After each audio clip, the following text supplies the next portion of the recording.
அடுத்து வரும் நிகழ்ச்சியானது ஜாய்ஸ் மேயர் ஊழியங்களின் நண்பர்கள் மற்றும் பங்காளர்களால் தாங்கப்படுகிறது. அவர் மிக தெளிவாக சொன்னார், இதை செய்யத்தான் உங்களை அழைத்தேன். நீங்கள் அங்கே சென்று அந்த நிலத்தில் இருங்கள். உங்களுக்கு தேவையானதை ஏற்கனவே செய்துவிட்டேன். நான் உங்களோடு இருப்பேன். நீங்கள் சுயமாக இருங்கள். உங்கள் கண்கள் ஈவுகளை காணட்டும். பயப்படாதீர்கள், பயப்படாதீர்கள், பயப்படாதீர்கள், பயப்படாதீர்கள். ஆனால் பயத்தை உணராதீர்கள் என்று அவர் சொல்லவில்லை. வேறு எதையும் அவர் சொல்லவில்லை.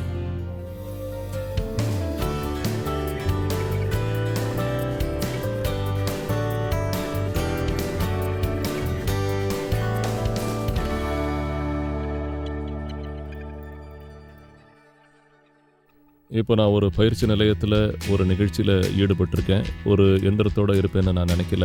நான் ஒரு கடையில் அசிஸ்டன்ட் மேனேஜராக இருந்தேன். சில கடைகளில் வேலையும் செஞ்சுக்கிட்டு இருந்தேன். சில புத்தகங்கள் எழுதின ஒரு நூல் நிலையத்தில் வேலை செஞ்சது நல்லாவே இருந்தது. அதுவே என்னோடய கடைசி வேலை. இப்போ ஒரு மிஷின் ஷாப்பில் நான் இருக்கேன். இது கற்பனைக்கு மீறின விஷயம். நேர்மையாக சொன்னால் தேவன் இங்கே இருக்க எனக்கு வழி காட்டியிருக்கிறாரு. என்னோடய பள்ளி பருவத்தில் பல விஷயங்கள் நடந்தது. தேவன் இங்கே நான் இருக்கிறதையே விரும்புகிறாரு. ஆனால் நான் பயத்தை உணரல. அமைதியாக இதை தெரிஞ்சுக்கிறேன். அதே சமயம் பேராசையோடையும் நான் இல்லை. கடவுள் எதிர்பாராத அளவுக்கு இதை வழங்கியிருக்காரு. அதோட பணத்துக்காகவும் நான் கவலைப்படலை. எனக்கு வேலை கிடைச்சாலும் கிடைக்கலனாலும் கவலைப்பட போகிறதில்ல, அது உறுதி. தேவன் எனக்காக ஒரு திட்டம் வச்சிருக்காரு. டியர் ஃபியர், உன்னை ஏன் அப்படி அழைக்கிறேன் என்றால், நீண்ட காலமாக நெருக்கமான ஒரு தொடர்போடு எங்களிடம் நீ இருக்கிறாய். வேறு எதற்காக உன்னை அப்படி நான் அழைக்கவில்லை. உள்ளபடியே தொடக்கம் முதல் முடிவு வரை நீ எங்களை துன்புறுத்தி உள்ளாய். நீ தொடர்ந்து பொய்களை சொல்லி நான் விரும்பியதை செய்ய விடாமல் தடுத்து விட்டாய். அதுதான் நடந்துள்ளது. நீ எங்களை துக்கப்படுத்தும் ஒரு மோசமான நண்பன். உன்னோடு இனிமேல் நான் தொடர்பு கொள்ள மாட்டேன். நீ தெரிந்து கொள்வதற்காக இந்த கடிதத்தை எழுதுகிறேன். இந்த நிமிடத்திலிருந்து நான் பயப்பட மாட்டேன். நீ இருப்பதை நான் உணர்ந்தாலும் உன்னுடைய கட்டுப்பாட்டிற்கு நான் தலை வணங்க மாட்டேன். எனக்கு ஒரு நண்பர் உள்ளார். அவர் பெயர் இயேசு. அவர் என்னை விட்டு விலக மாட்டார். என்னை கைவிடவும் மாட்டார். எப்போதும் என்னோடு இருப்பார்.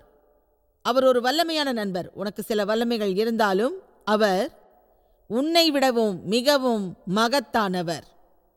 நீ எனக்கு எதிராக வரலாம், ஆனால் இயேசு என்னிடம் உள்ளார்.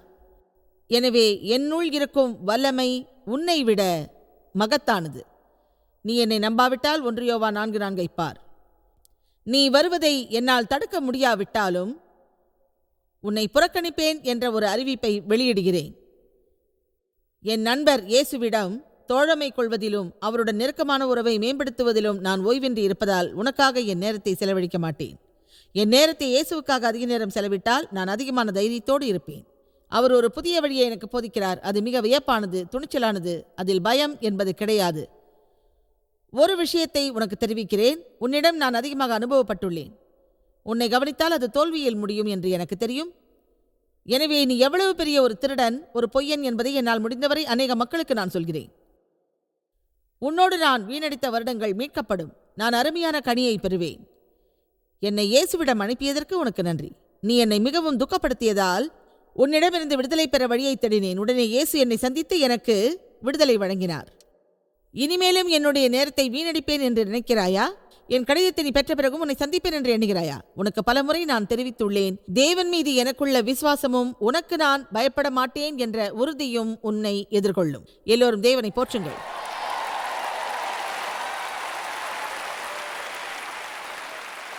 ஆம், நான் கடிதம் எழுதினேன். நான் ஆரம்பத்திலிருந்தே சொல்கிறேன்,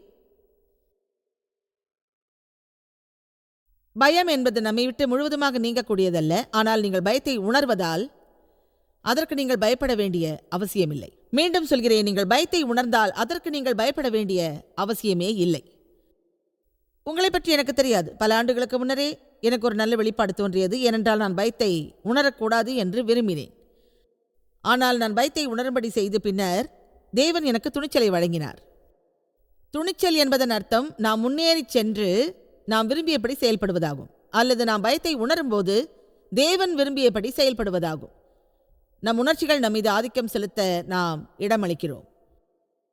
எனவே ஒரு கிறிஸ்தவரிடம் இருக்க வேண்டிய குணம் என்னவென்றால், அவர் இப்படி தீர்மானிக்க வேண்டும், நான் பயப்பட மாட்டேன் என்று. எனவே எல்லோரும் சொல்லுவோம், இனி நான் பயப்பட மாட்டேன். அதன் அர்த்தம் நாம் பயத்தை உணர மாட்டோம் என்பதல்ல. நான் உறுதியாக உங்களிடம் ஒன்றை சொல்கிறேன், பயத்தை நீங்கள் உணர்வீர்கள். ஆனால் பயத்தை நீங்கள் உணர்ந்தாலும் நீங்கள் அதிலிருந்து விடுபட என்ன செய்ய வேண்டுமோ அதை உடனடியாக செய்யுங்கள். அதற்கு நீங்கள் பயப்படாமல் இருக்க வேண்டும். அதுதான் அதிலிருந்து நீங்கள் விடுபடுவதற்கான ஒரே வழி. இனிமேலும் உங்கள் உணர்வுகள் உங்களை சிக்க வைப்பதற்கு அனுமதிக்காதீர்கள். பைபிளில் 365 முறை என்ன சொல்லப்பட்டுள்ளது என்றால் பயப்படாதீர்கள் என்று. ஏன் அவ்வளவு முறை சொல்லப்பட்டது? ஏனென்றால் நமக்கு எந்த அளவுக்கு விசுவாசம் வழங்கப்பட்டுள்ளதோ அந்த அளவுக்கு சாத்தான் பயத்தை வழங்குவான் என்பது தேவனுக்கு தெரியும். தேவன் நமக்கு வழங்குவதற்கு எதிராகவும் மாறுபட்டுத்தான் பிசாசு எல்லாவற்றையும் வழங்குவான்.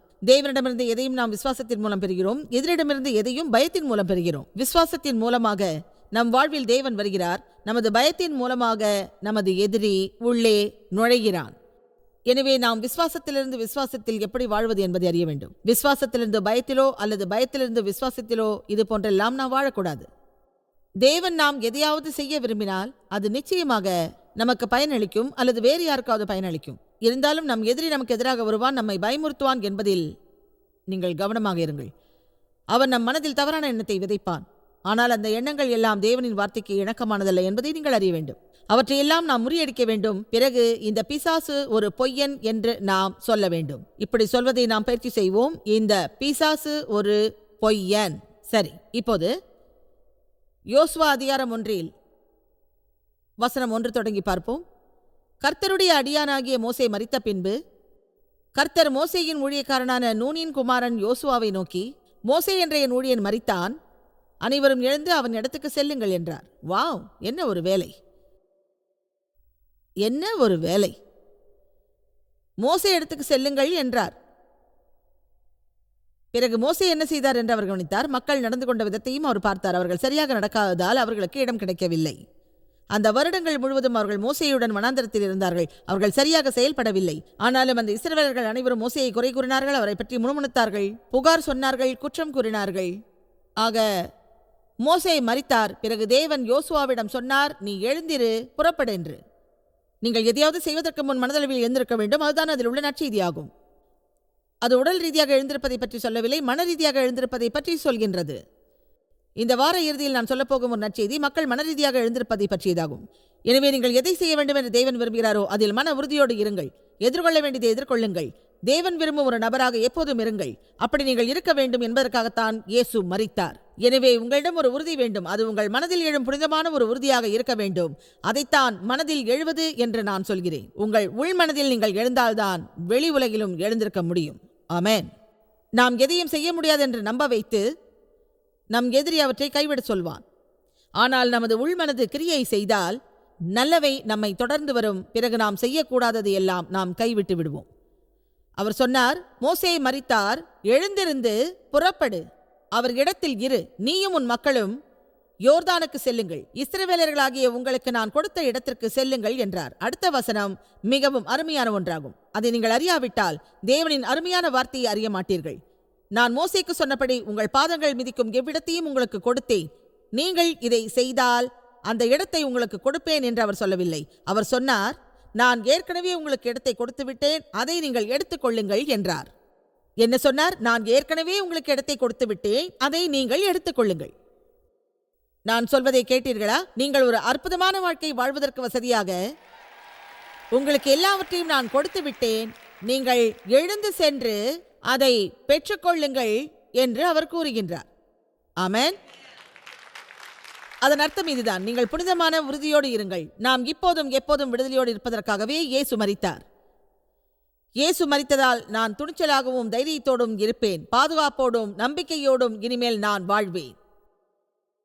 இயேசு எனக்காக மரித்ததால் என் வாழ்க்கையை நான் துக்கத்தோடும் ஏமாற்றத்தோடும் கழிக்க மாட்டேன். அவர் காட்டிய வழியில்தான் நான் வாழ்வேன்.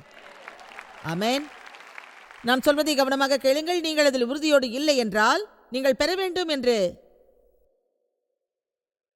தேவன் விரும்புவதை நீங்கள் பெற மாட்டீர்கள். அதை மற்றவர்கள் யாரும் தீர்மானிக்க முடியாது. நிச்சயமாக அதை மற்றவர்கள் தீர்மானிக்க முடியாது. நீங்கள் அதில் உறுதியாக இருந்தால் யாரும் அதை தடுக்கவும் முடியாது. ஆமென். நீங்கள் அதிலிருந்து வெளியேறாமலும் அதை கைவிடாமலும் இருந்தால் தேவன் நீங்கள் பெற வேண்டும் என்று விரும்புவதை நரகத்தில் உள்ள எந்த ஒரு பிசாசும் பூமியில் உள்ள எந்த ஒரு மனிதரும் அதை தடுக்க முடியாது. எனவே மற்றவர்களின் கரங்களில் நமது விதி இல்லை. அது நமக்கும் தேவனுக்கும் இடையிலானது. ஆமென். இந்த வசனத்தில் அவர் என்ன சொல்லுகிறார் என்றால், உங்கள் பாதங்கள் மிதிக்கும் எவ்விடத்தையும் உங்களுக்கு கொடுத்தேன். வனாந்திரமும் இந்த லீபனோனும் தொடங்கி ஐபிராத்து நதியான பெரிய நதி மட்டுமுள்ள ஏந்தியரின் நாடு அனைத்தும் சூரியன் மறைகிற திசையான பெரிய கடல் வரைக்கும் உங்கள் எல்லையாய் இருக்கும். 5வது வசனம் மிக அருமை. நீ உயிரோடு இருக்கும் நாளெல்லாம் ஒருவனும் உனக்கு முன்பாக எதிர்த்து நிற்பதில்லை. நான் மோசேயோடு இருந்தது போல் உன்னோடும் இருப்பேன். நான் உன்னை விட்டு விலகுவதும் இல்லை, உன்னை கைவிடுவதும் இல்லை. அடுத்து ஒரு மகத்தான நற்செய்தி உள்ளது. நீ மோசேயின் இடத்தை எடுத்துக்கொள் என்று அவர் சொன்னார். மேலும் சொன்னார், அதற்காக நீயும் மோசே போல் இருக்க வேண்டும் என்று நான் சொல்லவில்லை. மோசே செய்ததை நீயும் செய்ய வேண்டும், அவர் பேசியபடி நீயும் பேச வேண்டும், அவர் ஜெபித்தபடி நீயும் ஜெபிக்க வேண்டும் என்று நான் சொல்லவில்லை.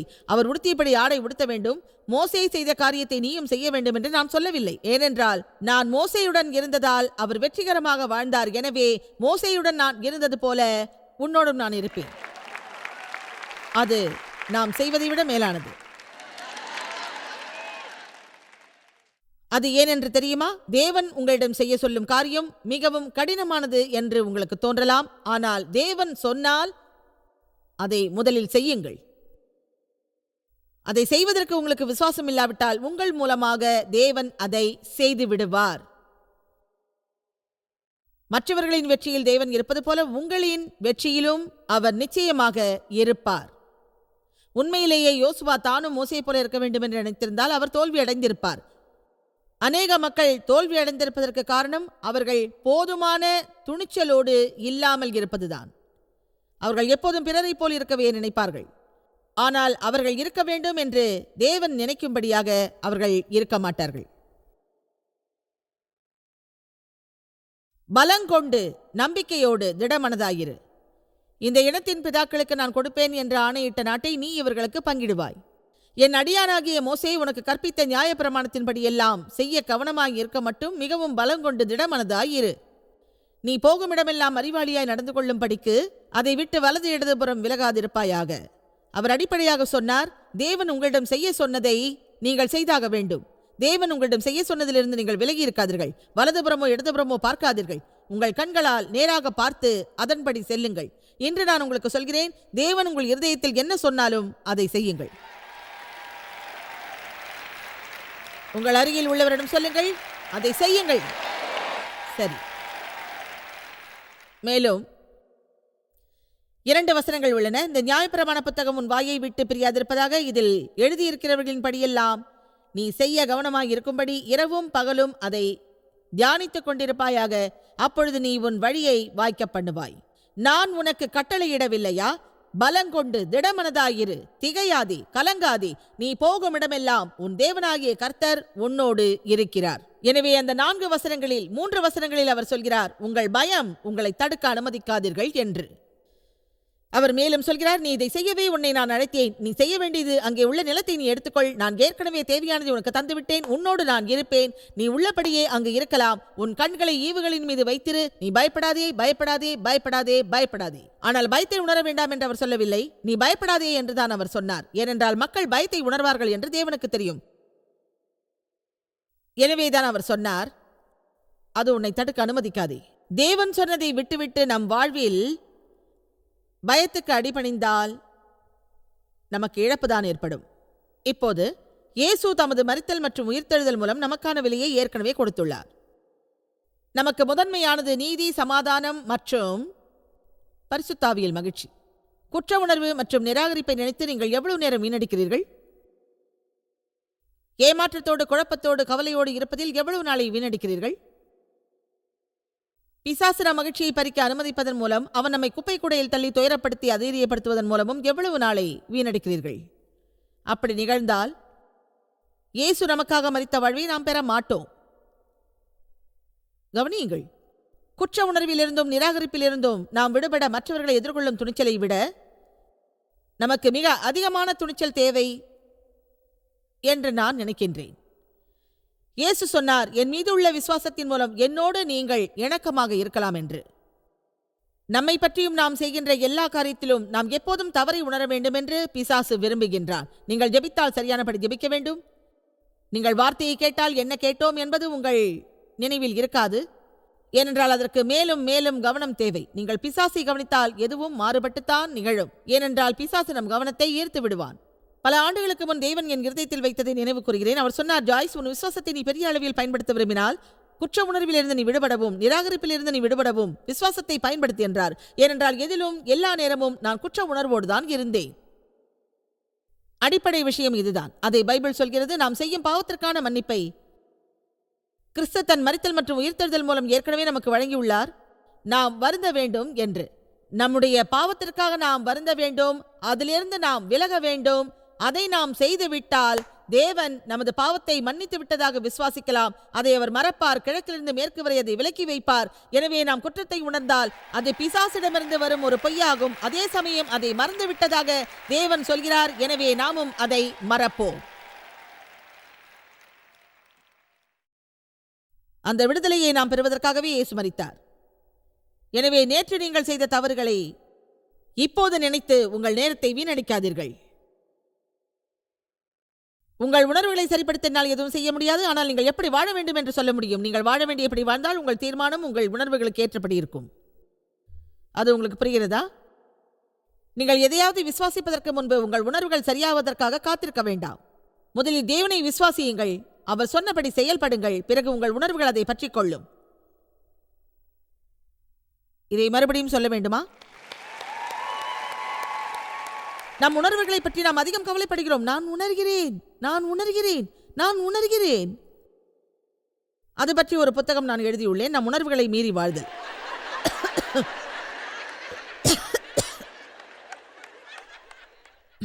3 வாரங்களுக்கு முன்பு எனக்கு தொண்டை வலியும் இருமலும் இருந்தது. நான் காலரேடோ ஸ்பிரிங்ஸில் இருந்தேன். நான் 3 வாரங்களுக்கு முன்பு அங்கு இருந்தபோது சனிக்கிழமை காலை இப்படி உணர்ந்தேன். சில ஆயிரம் மக்களுக்கு முன்னால் போதிப்பதற்காக நின்று கொண்டு என்னால் பேச முடியவில்லை என்றால் கடைசியில் அது வேடிக்கையாக தோன்றும். ஆனால் அன்று காலையில் நான் திட்டமிட்டபடி போதித்தேன். ஒரு வழியாக அது எனக்கு ஒரு வெற்றிகரமான அனுபவமாக இருந்தது. நான் சொன்னேன், நீங்கள் கேட்பதற்கு விருப்பப்பட்டால் நான் பேசுகிறேன் என்று. அன்றைய நிகழ்ச்சியில் எனக்கு ஏற்பட்ட இருமல் மிகவும் மோசமாக இருந்தது. அதுதான் உண்மை. ஒரு விஷயத்தை சொல்ல நான் விரும்புகிறேன். என்னிடம் எந்தவித தவறும் இல்லை. பிசாசு என் வாயை மூட முயற்சித்தான். ஆனால் அது அங்கே நடக்கவில்லை. மேலும் அதை பற்றி சொல்கிறேன். என் கணவர் சொன்னார், தண்ணிக்குடி தண்ணிக்குடி தண்ணிக்குடி என்று.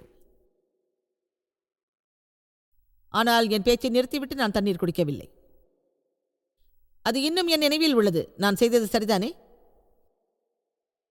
உங்கள் உணர்ச்சிகள் உங்கள் வாழ்வில் ஆதிக்கம் செலுத்தக்கூடாது. நீங்கள் குற்றத்தை உணர்வதால் நீங்கள் குற்றவாளி அல்ல. உங்களை மன்னிக்குமாறு தேவனிடம் கேட்டால் அதை முழு மனதோடு கேட்க வேண்டும்.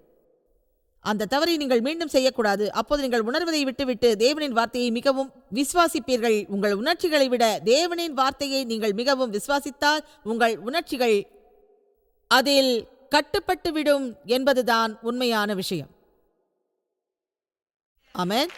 எனவே நாம் தேவனை முதலில் விசுவாசிப்போம். மற்றவையெல்லாம் தன்னால் நிகழும். சரியா? இயேசு மரித்ததன் மூலம் தேவனிடம் நாம் நெருக்கமான தொடர்பில் உள்ளோம். நீங்கள் தேவனிடம் மிக நெருக்கமான தொடர்பில் இருக்கிறீர்களா? அதனால் நாம் வல்லமை பெறுவோம். நமக்கு வல்லமை வரும். பிறகு நாம் வேறு எங்கும் சென்று ஏற்க வேண்டியதில்லை. எனக்கு அது மிகவும் அதிகம், மிகவும் கடினம். நம்மிடம் வல்லமை உள்ளது. அந்த வல்லமை தான் கிறிஸ்துவை உயிர்த்தெழச் செய்து அது நம்மில் வாழ்கிறது. கிறிஸ்துவே நமது பலம். அவர் மூலமாக நமக்கு தேவையானதை நாம் என்றும் செய்யலாம். ஒன்றை உங்களிடம் சொல்கிறேன். நீங்கள் ஒரு அழகான தாய். உங்கள் கணவர் உங்களை ஒதுக்கிவிட்டு வேறு ஒரு பெண்ணிடம் சென்றால், உங்கள் பிள்ளைகள் மீது அவர் அக்கறை காட்டவில்லை என்றால், நீங்கள் தனியாக விடப்பட்டு அவர்களை வளர்க்க வேண்டிய ஒரு நிலை ஏற்பட்டால், இது எனக்கு மிகவும் கடினம், இது என்னால் செய்ய முடியாது என்று சொல்லாதீர்கள். எனது பலமாக உள்ள கிறிஸ்துவின் மூலம் எனக்கு தேவைப்பட்டதை செய்வேன் என்று சொல்லுங்கள். தேவன் உங்களுக்கு எதையும் வழங்குவார். உங்களுக்கு நல்ல வழியை காட்டுவார். நீங்கள் ஒரு தாயாகவோ தந்தையாகவோ பாட்டியாகவோ தாத்தாவாகவோ வேறு யாராகவோ இருந்தாலும் தேவன் உங்களோடு இருப்பார். அதன் மூலம் உங்களுக்கு தேவைப்படுவதை நீங்கள் செய்யலாம்.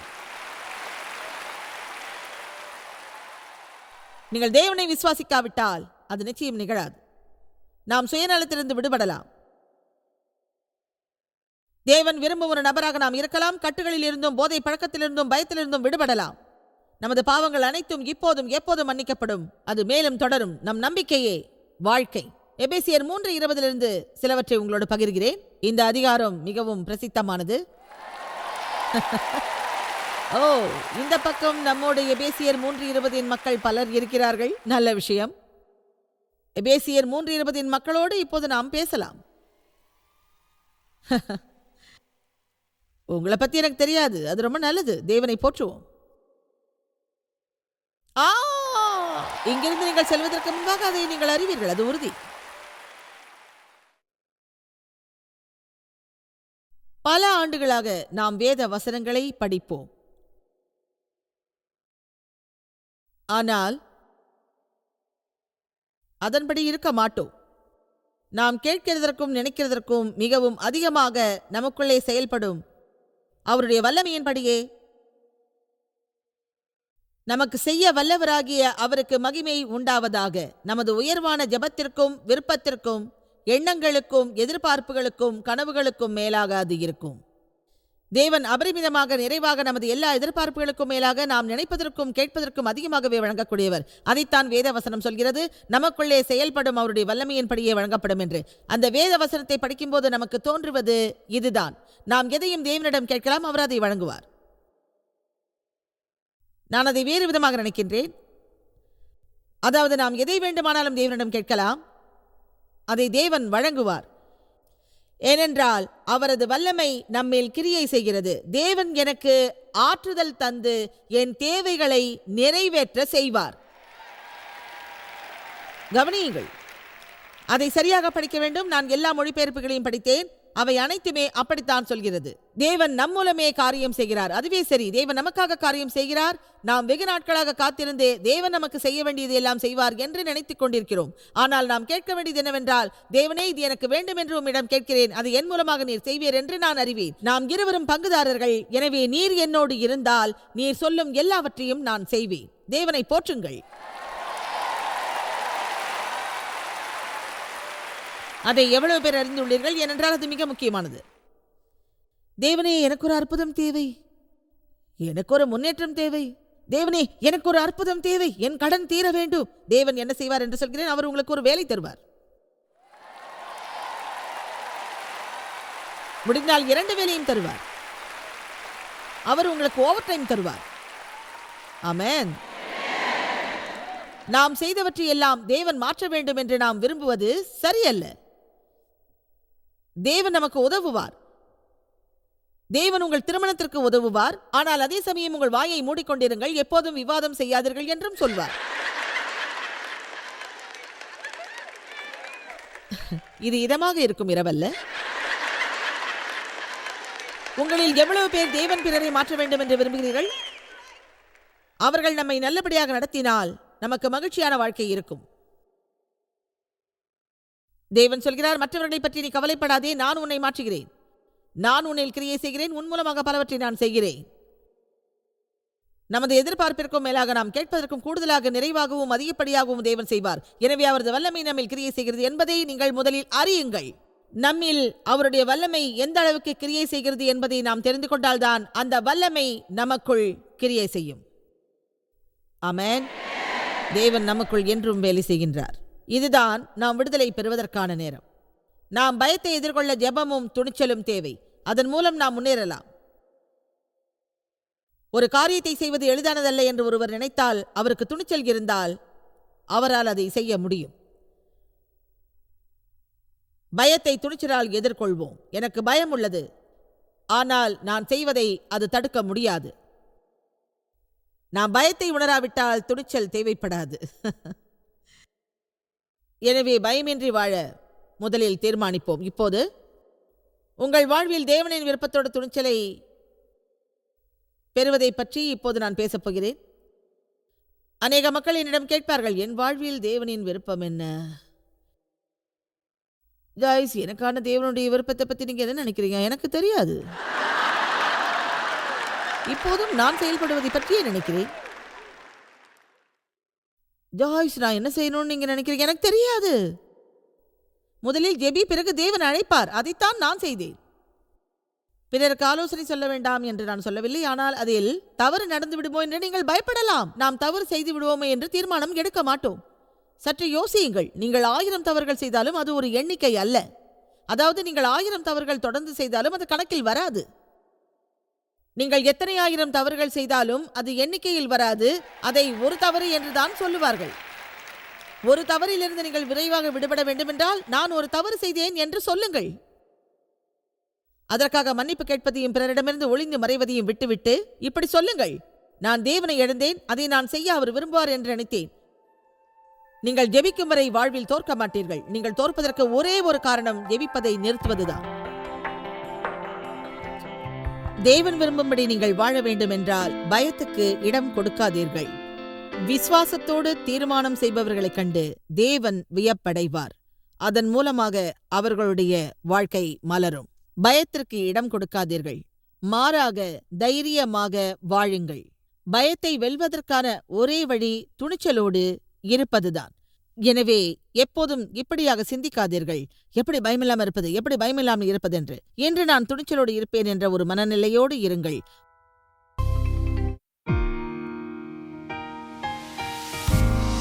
இந்த ஊழியத்தை உலகமெங்கும் சாத்தியமாக்கும் நண்பர்களுக்கும் பங்காளர்களுக்கும் எங்களது நன்றியையும் பாராட்டுகளையும் தெரிவிக்கிறோம். ஒன்றாய் இணைந்து நாம் பசி உழவுகளை போஷித்து உடைகளை கொடுத்து தேசங்களுக்கு சுவிசேஷத்தை சொல்லி வருகிறோம். எங்களை தொடர்பு கொண்டு www.jmumindia.org-இல் உங்கள் ஜெப தேவைகள் மற்றும் எங்களின் வெளியீடுகள் பற்றி அறிந்து ஜாய்ஸ் அவர்கள் நிகழ்ச்சிகளை அறிந்து எங்களோடு இணைந்து தேவ அன்பை உலகிற்கு பரவச் செய்யுங்கள். அடுத்து வரும் நிகழ்ச்சியானது ஜாய்ஸ் மேயர் ஊழியங்களின் நண்பர்கள் மற்றும் பங்காளர்களால் தாங்கப்படுகிறது.